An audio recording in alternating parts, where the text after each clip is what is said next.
Okay, so lastly, we have our third panel, which is for resolving ethno-religious conflict in Nigeria. Thank you. Our moderator, which is Dr. Dianna Wuagneux, will not be here, but she is the chair and International Center for Ethno-Religious Mediation. Sorry, it's been a long day. And she will be represented by Ms. Sarah Stevens, who is also one of our bridge builders. We also have a member, Euginia, George-Genyi, and who is a part of the Department of Political Science from Benue State University of Nigeria, and who will be presenting ethno-religious conflicts and the dilemma of democratic sustainability in Nigeria. And we also have George-Genyi from the Department of Political Science from Benue State University, Nigeria, who will be presenting on ethnic and religious identities, shaping contestation for land-based resources, the Tiv farmers and pastoralist conflicts in central Nigeria. And we also have Imam Abdoulaye Shawa, Executive Director and CEO of Zakat and Sadakat Foundation, or also known as ZSF in Lagos, Nigeria, who will be presenting on towards achieving ethno-religious peaceful coexistence in Nigeria. Okay, good afternoon, everyone. I am honored to step in for Dr. Dianna Wuagneux, and thank you to Basil for the honor of stepping in for her. For this panel, we're going to run a bit over time, but each person will be allotted about 15 minutes. Then we'll save our questions for the very end. In this panel, we'll be looking at the need for new governing structures in Nigeria that take into account the complexity of conflict that involves not only the traditionally considered sources of conflict, such as land and resources, as we all know, but also involves a more nuanced and thorough consideration of ethnic and religious identities. We will see why conflict mechanisms require further development and how they require further development within the context of ethno-religious awareness through dialogue towards the purpose of a sustainable polity. So, Dr. Memba Euginia George-Genyi, we will have you up first. Thank you.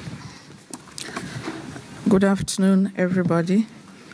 I want to say how privileged I am to be in your midst to share my thoughts on the very topical issue of identities. That is the theme for this conference. My topic is ethno-religious conflicts and the dilemma of democratic sustainability in Nigeria. I have an elaborate introduction, and the first point to note is that liberalism assigns to the leadership of any nation responsibility for the mobilization or resources of such a society for the realization of the good of the generality of the people. Nigeria has gone through a checkered history of military intervention into politics for much of its independence until 1999, when Nigeria returned to democratic rule. And this was visited by a lot of expectations from the citizenry because of what democracy and democratic rule holds for citizens of a nation. And to that extent, therefore, our presentation, ethno-religious conflicts, will be viewed within the context of the practice of democracy from 1999 to date. And we dare say here that democracy as practiced in Nigeria hasn't actually provided a much-needed recipe for the good life for the people. And so ethno-religious conflicts and other challenges that the nation Nigeria faces today are characterized by the democratic deficit that we experience today. The second point to note in the introduction is to the extent that ethno-religious conflicts must be seen largely as manifestations of the deeper contradictions that exist within Nigeria and with the practice of democracy in Nigeria.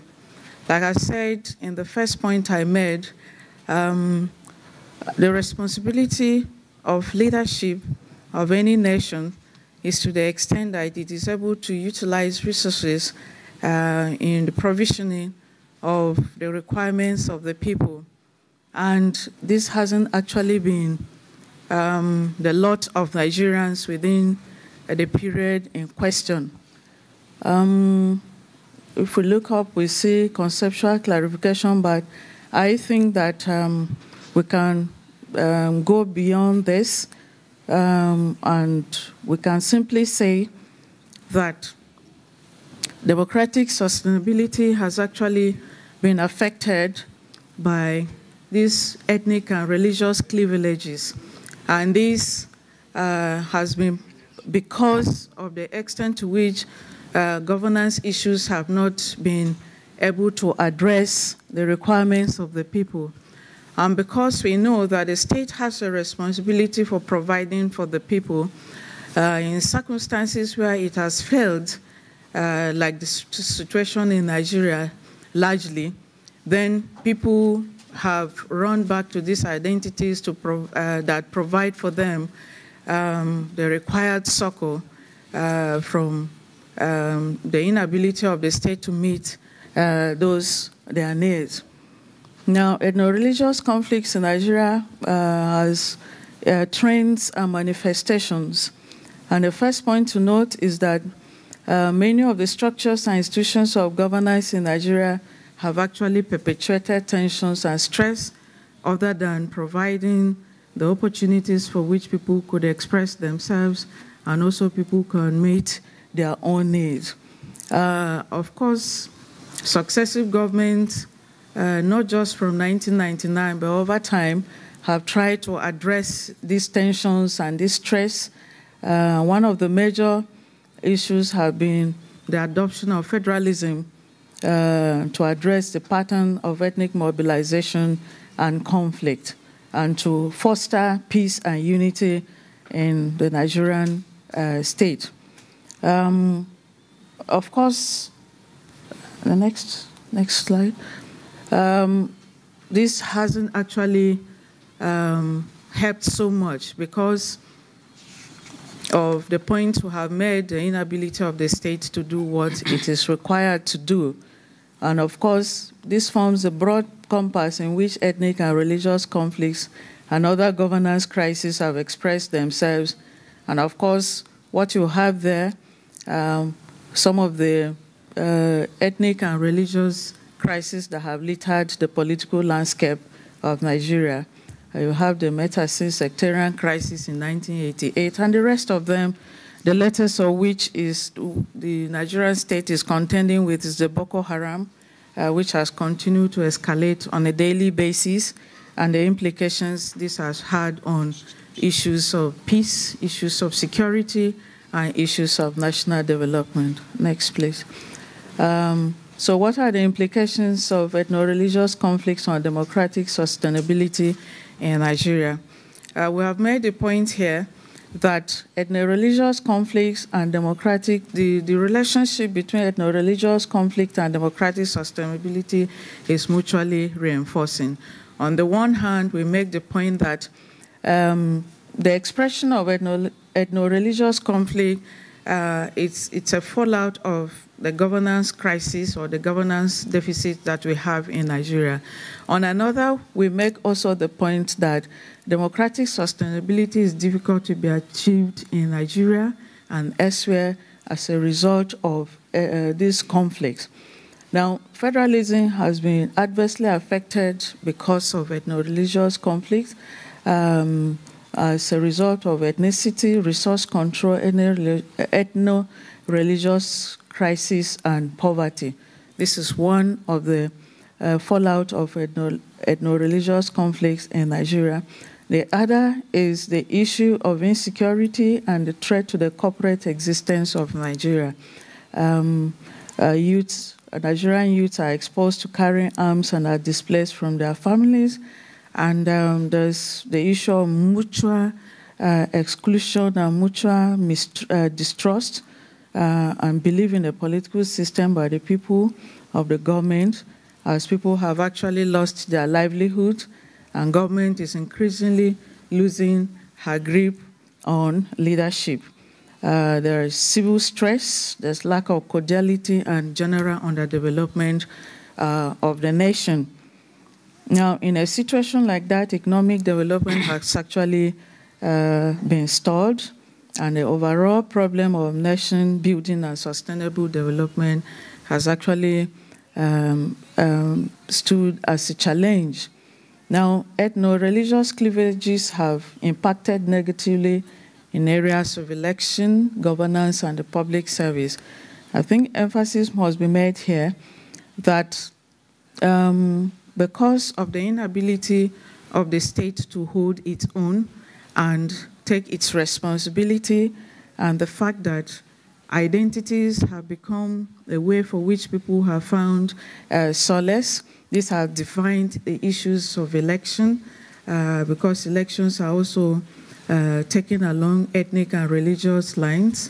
And so this has also defeated the whole question of merit, the whole question of leadership recruitment, which is hardly based on merit, and it's hardly based on legitimacy. The issue of governance, which is the governance process, which is crisis ridden, and corruption is quite endemic. And this has also affected the way in which government is able to use resources to meet the needs of the people. Because of time, we run straight to what this paper proposes as the way forward. The first point to note is that sustenance of democracy, it's important because it is needed to promote development, and that development must be person-centered. It is not just about building of institutions and structures, but within the context of this, the emphasis must be the person, the individual, that this kind of development the individual and the personality of the individual must be the object or must be the cause of development. Nigeria runs one of the costless democracies. There's need to have a reduction in the cost of governance.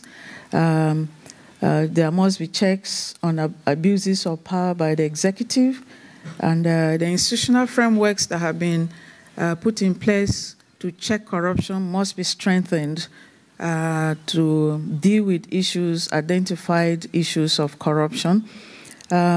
Priority in terms of public policy must be areas that address the needs of the people.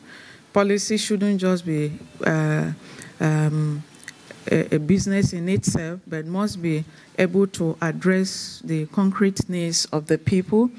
And against that background too, the legislative arm of government indeed has a responsibility of checks and balances and to also check the abuses, especially of the executive, in terms of the manner in which the dispense of resources and the recklessness of the opportunistic class that very often is available to manipulate the lot of the people for its own interest.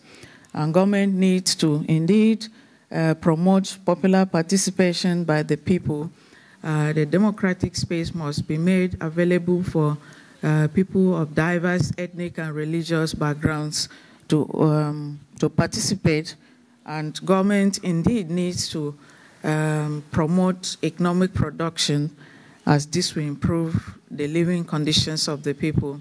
And once this is done, the generality of the people will not be manipulated by the opportunistic class for their own ends, but people will be part of the governance process. People will be able to define what their own lot is. People will be able to say what exactly they want from government, and government will gain its legitimacy only to the extent that it is able to meet the needs of the people.